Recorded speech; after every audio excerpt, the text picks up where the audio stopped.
గత 3-4 ఏళ్లలో తెలుగు చిత్రసీమ చాలా మారింది. స్టార్ సినిమాలకే కాదు నవతరం హీరోలకు ప్రేక్షకులు బ్రహ్మరథం పడుతున్నారు. కనీ విని ఎరుగని వసూళ్లు అందిస్తున్నారు. ఓవర్సీస్లో అయితే సినిమా చిన్నదా పెద్దదా అని చూడటం లేదు. నచ్చితే నెత్తిన పెట్టుకుంటున్నారు. $1 మిలియన్ క్లబ్ అనేది చిన్న సినిమాలకు ఈజీగానే సాధ్యం అవుతోంది. అందుకే నాని, శర్వానంద్, రాజ్ తరుణ్ లాంటి హీరోల ఖాతాల్లోనూ మంచి హిట్లు పడుతున్నాయి.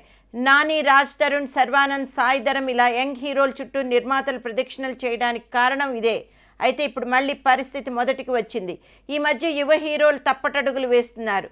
సాయి ధరమ్ తేజ్ విన్నర్, వరుణ్ తేజ్ మిస్టర్, శర్వానంద్ రాధాలకు ఊహించని ఫలితాలు ఎదురయ్యాయి. నిఖిల్ సినిమా కేశవాకు మాత్రం మంచి రిపోర్ట్ రాలేదు.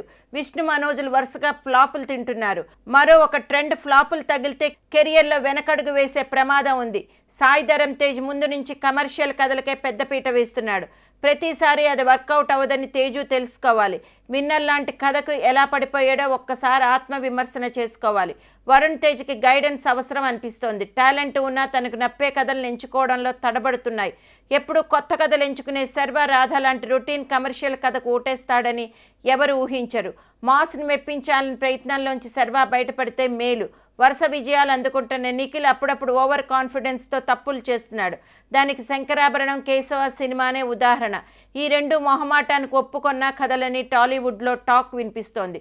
మొహమాటాల వల్ల కెరియర్ నాశనం అవుతుందని నిజాన్ని నిఖిల్ గ్రహించాలి. ఇక మంచు సోదరులు ఎప్పుడో గాడిన పడతారో చెప్పలేని పరిస్థితి. ప్రేక్షకులు కొత్త ధనానికి పీట వేస్తున్నారు. ఈ విషయాన్ని మంచు బ్రదర్స్ ఇంకా గుర్తించకపోవడం దురదృష్టం. కొత్త కథలు రాజ్యమేలుతున్నాయి. కొత్త ప్రయత్నాలు, వినూత ప్రయోగాలకు కాసులు కురుస్తున్నాయి. ఈ దారిలో ప్రయాణించినప్పుడు కొన్నిసార్లు ఎదురు దెబ్బలు తప్పవు. వాటిని ఎదుర్కోవడానికి సిద్ధపడాలి. కొత్తగా ఆలోచించినప్పుడు ఫ్లాప్ ఎదురైనా కొత్తగా ఏదో ట్రై చేశామన్న సంతృప్తి మిగులుతుంది. మిస్టర్, రాధా, విన్నర్ లాంటి రొటీన్ కథలకు ఆ అవకాశం దక్కదు. సో కొత్త దారిలోనే వెళ్ళండి, విజయాలు అందుకోండి. విజయోస్తు అని ఇండస్ట్రీ దీవిస్తోంది యంగ్ హీరోల్ని.